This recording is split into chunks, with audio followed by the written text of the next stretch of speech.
Al-Farabi membagi ilmu di 7 bagian. Ada logika, ada ilmu lisan, ilmu bahasa, percakapan, terus matematika, fisika, metafisika, politik, dan fikih. Kalau dibaca di Ihsaul Ilm itu nanti setiap 7 ini punya cabang-cabang ilmu yang banyak. Dan ini sangat luar biasa kontribusinya untuk perkembangan ilmu-ilmu nanti di era modern di barat. Ini sebenarnya dia membaca peradaban Islam. Jadi secara umum ada logika, ada bahasa, ada matematika. Ini ngomong yang abstrak-abstrak, ngomong yang sifatnya universal, konseptual. Setelah itu ada yang fisik dan yang dibalik fisik, namanya metafisika. Setelah itu ngomong tentang hubungan antar manusia, ngomong tentang politik, dan yang terakhir ilmu agama, ilmu fikih, ilmu syariat. Jadi ilmu ada 7 itu. Seorang muslim kalau bisa menguasai ke-7-7-nya demi peradaban Islam. Kalau nggak bisa, ya masing-masing ngambil satu cabang dan nanti kerjasama. Nggak boleh di dunia Islam, nggak ada sama sekali yang ngerti matematika. Itu namanya bunuh diri. Karena nggak ada yang bisa ngitung waris sama ngitung astronomi sama ngitung. Harus ada yang bisa. Nggak ada yang ngerti fisika satupun. Itu juga namanya bunuh diri. Metafisika apalagi, karena puncaknya metafisika itu tentang ketuhanan. Tentang Tuhan orang harus berawal dari rasionya. Dia harus punya bukti-bukti rasional bahwa Tuhan itu ada dan diimani. Baru Tuhan itu mengirimkan wahyu dan baru wahyunya dipercaya. Tidak bisa dibalik. Terus politik juga harus paham, karena politik ini tata sosial, tata masyarakat. Semuanya bagus tapi politiknya jelek juga rusak. Ilmu tidak akan berkembang, peradaban Islam akan jatuh. Ilmu fikih yaitu nyawanya agama. Dan semua itu nanti dasarnya 2, yaitu logika dan bahasa. Jangan salah, di beberapa negara Islam yang saya tahu termasuk antara lain di Iran, kalau kamu kuliah, itu tahun-tahun pertama yang diajarkan, yang dimatrikulasikan, pokoknya kamu diwajibkan menguasai 2 bidang itu, ya bidang logika dan bahasa. Logika berarti caramu mikir, caramu menganalisis persoalan. Kalau bahasa, kalau di Iran itu 3, Persia, Arab, sama Inggris. Setelah kamu master di 2 bidang ini, silahkan kamu ngambil jurusan. Sebelum itu belum. Pertimbangannya, kalau 2 ini hidup, kalau bahasa sama logika ini hidup, kamu sebenarnya sudah gak perlu kuliah lagi. Kejar sendiri pengetahuan. Dengan bekal bahasa, buku apa yang gak bisa kamu akses? Kalau kamu ngerti Arab, Inggris, Indonesia, bahasa, kamu kan tinggal baca bukunya, masuk. Dan dengan logika berarti akalmu hidup. Kamu bisa memahami, bisa menangkap, bisa menganalisis. Itu kan kalau logikamu hidup. Jadi sebenarnya 2 hal ini aja kamu kuasai, kamu sering bolos kuliah gak apa-apa. Jadi besok di kampus bilang, kok kamu sering bolos? Tenang aja Pak, saya bisa kejar sendiri ilmunya. Karena logika sama bahasa sudah tak kuasai. Kalau berani bilang gitu. Oke, kalau dosennya saya, enggak apa-apa, tak tes dulu tapi ya. Kalau memang bisa, oke, silahkan. Malah kamu tak bantu nih, baca ini, baca ini, baca ini. Jadi aku malah nyantai, nggak usah ngajar di kelas. Idealnya gitu. Cuma ya mimpinya kan beda sama kenyataannya. Sebenarnya bukan sistemnya yang harus digarap dulu untuk pendidikan Indonesia bisa maju, tapi mentalnya. Oke, nah yang terkenal lagi dari Farabi adalah ada kitabnya namanya Tahsilus Sa'adah, kebahagiaan. Di antara teorinya yang bagi saya menarik adalah bahwa kebahagiaan itu hanya akan ditemukan keutuhannya dalam pengetahuan. Kenapa? Karena ketika kamu bahagia, itu berarti kamu kan puas sudah. Tidak kepingin apa lagi yang lain, enggak. Sudah puas Pak saya, sudah bahagia, sudah tuntas, sudah yang tak inginkan memang itu. Bahagia berarti kamu nggak ingin ngelirik lagi yang lain. Cirinya kan itu. Nah, Maka kebahagiaan itu parameternya berarti bukan kekayaan, bukan materi, tapi pengetahuan.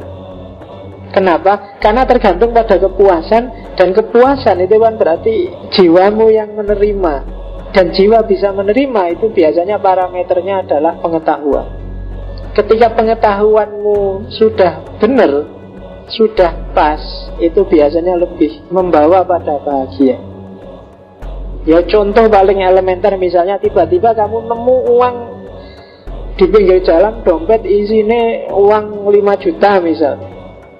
Itu kan harusnya kamu bahagia luar biasa. Tapi karena kamu nggak tahu ini miliknya siapa, dari siapa, itu kan kamu pengetahuannya nol. Meskipun dapat 5 juta, tapi kamu juga masih mikir-mikir. Senengnya masih belum pol. Seneng sudah tuntas itu kalau kamu dapat pengetahuan. Oh, ini dompetnya takmir masjid, yang takmirnya ini sudah bilang tadi di masjid bahwa barang siapa nemu uang saya diambil aja, itu sedekah. Alhamdulillah sudah ketemu sekarang.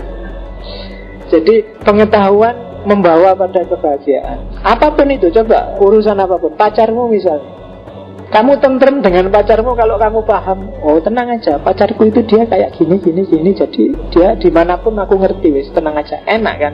Tapi kalau kamu nggak paham, mesti tiap hari was-was. Wah ini malam-malam tak tinggal ngaji, jangan-jangan SMS-an sama orang lain ini. Mesti gitu, bisa gitu. Kamu jadi was-was. Dalam banyak hal, pengetahuan akan menyempurnakan kebahagiaan kita. Jadi semakin orang punya pengetahuan, semakin sempurna jiwanya. Semakin sempurna jiwa berarti semakin tambah kebahagiaan. Jadi dengan semakin banyak tahu, kamu akan semakin bahagia. Kenapa sih kamu selalu ingin nyari gosip? Karena kamu merasa tidak banyak tahu.